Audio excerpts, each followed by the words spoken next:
अपने ही वजूद के हिस्से को किसी दूसरी औरत के सहर में मुब्तला देखना एक औरत के लिए बड़ा मुश्किल काम होता है फाइज, वो भी मेरी जैसी औरत, अपनी सल्तनत की मलका, मोहरे चलाने वाली सिपा सालार, चट्टान की तरह अटल और साबित कदमी से हुक्मरानी करने वाली।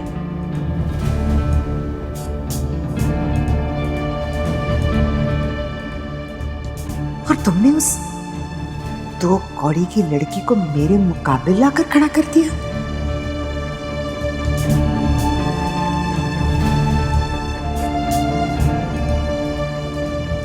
उसे तो मैंने दूध की मक्खी की तरह निकालकर फेंक दिया तुम्हारी जिंदगी से।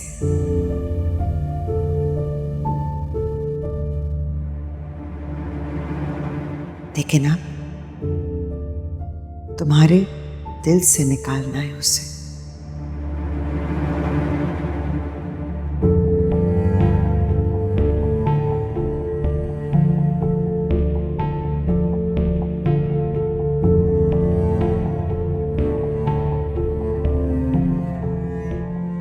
कहाँ गुम है मेरा बेटा?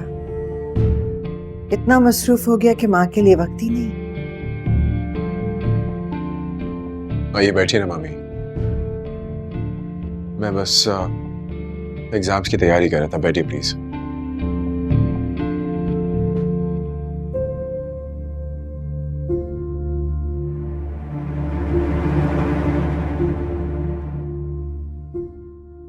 फाइज, मुझे तुम्हारे एग्जाम्स की फिक्र नहीं है मेरी जान।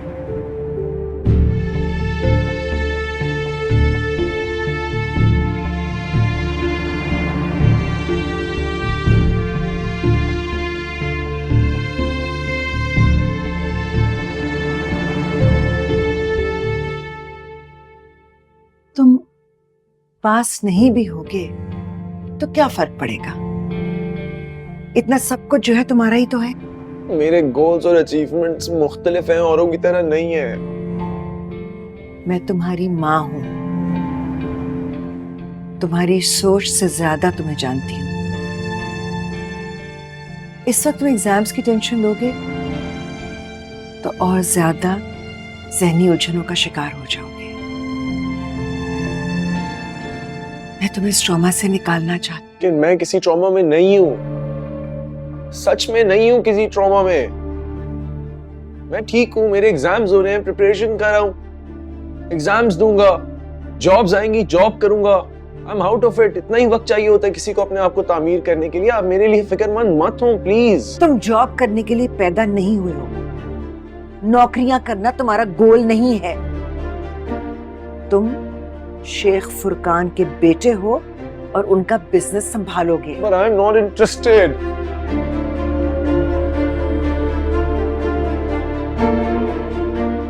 मैं नहीं हूं इंटरेस्टेड।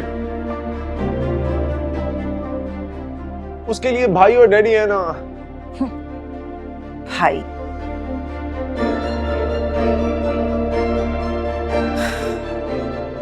रायान अब इस काबिल नहीं रहा कि उस पर आंखें बंद करके भरोसा किया जा सके या सारा बिजनेस उसके हवाले किया जा सके। बल्कि जो कुछ उसके हाथ में है, मुझे तो उसकी भी फिक्र है।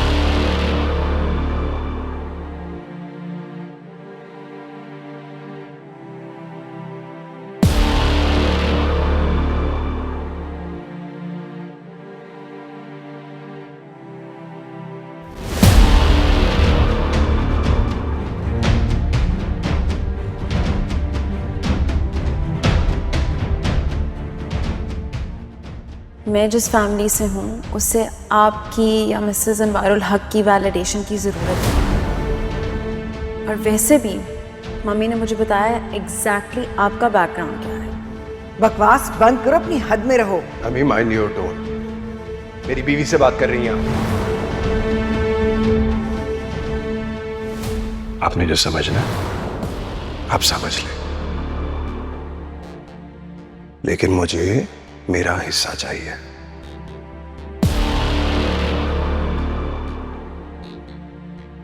डैडी से तो ये बात मैं पहले भी कर चुका हूं, अब मैं आपको भी बता रहा हूं। सोच लीजिएगा इस बारे में। और हाँ,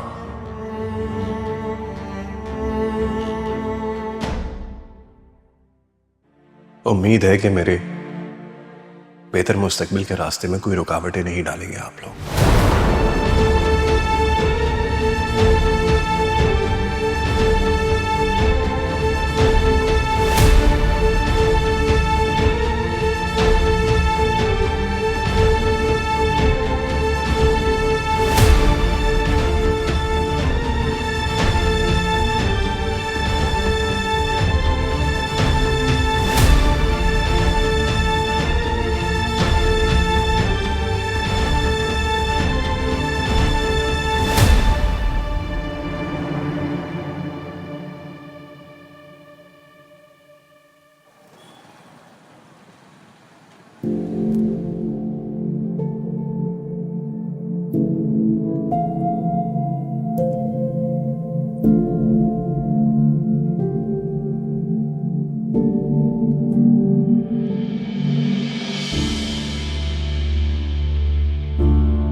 अरे ओ हो क्या हुआ अंकल?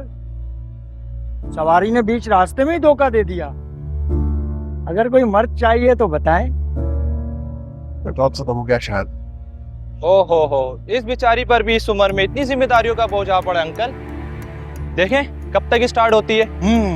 वैसे पुरानी मोटरसाइकिल और जवान बेटी, इतना बोझ घसीटना आसान नहीं होता अंकल। नासिर बता रहा था ऊंचे घर वालों का ज़ब्त बड़ा नीचा निकला। झूठे सच्चे इल्जाम लगाकर अंकल की बेटी को निकाल दिया घर से। अबे इल्जाम झूठे हो या सच्चे वो तो वक्त बताएगा ना। हमें तो ये भी पता चला है कि वो बेचारी उम्मीद से है। अब क्या फायदा, उम्मीद तो नाउम्मीदी में बदल गई होगी।